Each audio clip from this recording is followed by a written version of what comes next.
A 52-year-old grandfather died on the side of the road on his way to hospital after being discharged earlier that day during a visit where he waited nearly 5 hours to be seen. Brian Havard from High Kelling, Norfolk visited Norfolk and Norwich Hospital at 11:40 p.m. last month after vomiting repeatedly and suffering from chest pains.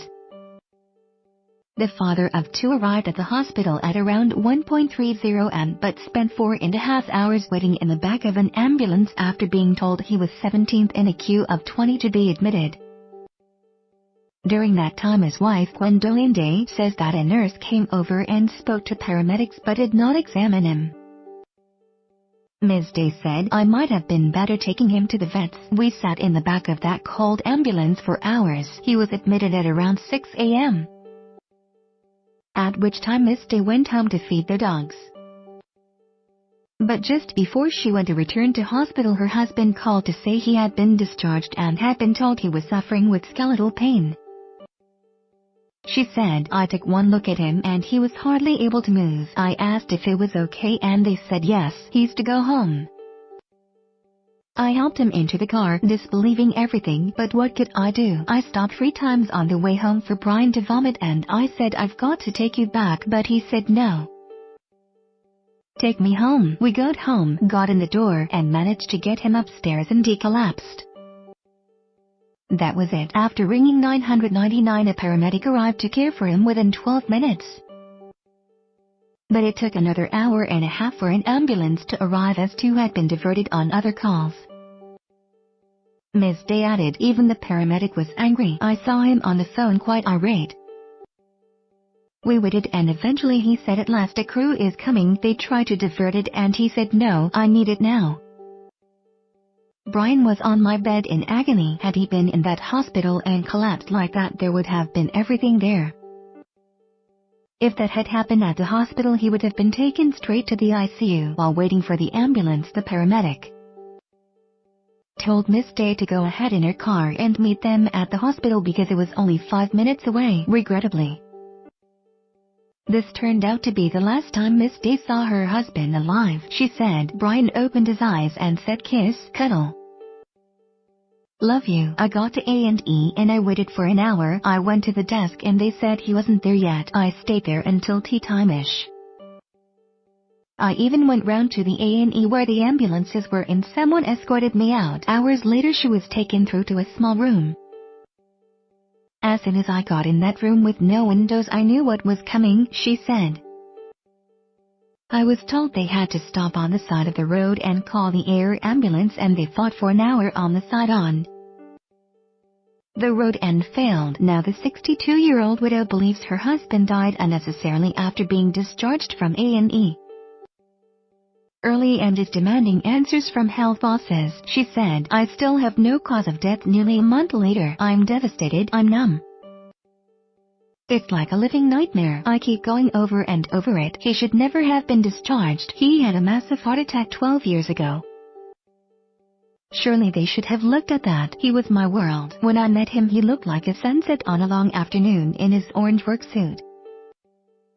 It was the first time I have been happy in many, many years. He was a hard-working man. He was content with life. He worked to live and get to Thailand. I need to take his ashes back there, but people are in jeopardy. Their lives are at risk in our own NHS system now. I know Brian would fight for what is right, and if I let this go, I would in my mind be saying what happened was okay. And if this makes a difference, this has got to stop." A spokesman for the East of England Ambulance Trust said, "We would like to send our condolences to the family of the deceased and apologize for any distress caused by the wait for an ambulance." At 11:32 p.m. on January 8, the ambulance service received a 999 call to reports of a patient with breathing problems and chest pain in Cromer Road, High Kelling. An ambulance arrived at 11:40 p.m. and took the patient to Norfolk and Norwich Hospital for further treatment. The patient arrived at the hospital at 1:34 am and was handed over to hospital staff at 6:02 am. At 11:59 am on January 9, The ambulance service received a 999 call to reports of a patient passing out at a property in Bridge Road, High Kelling. A rapid response vehicle attended and arrived at 12:11 p.m. Two ambulances were assigned to the job at 11:59 am and 12:17 p.m. but were diverted to higher priority calls. When an ambulance became free at 1:45 p.m. the crew was assigned the job and arrived at 1:58 p.m. and took the patient to Norfolk and Norwich Hospital. If the family of the patient would like to get in touch, the Trust would welcome the opportunity to look into this further, a spokesman for the Norfolk and Norwich Hospital added. We would like to express our sincere condolences to the family of Brian Havard following his death last month. As is our normal practice, an internal investigation has commenced and we will keep Mr. Havard's family fully informed when the investigation has been concluded. We will of course offer a meeting with the family to discuss and openly share our findings with them.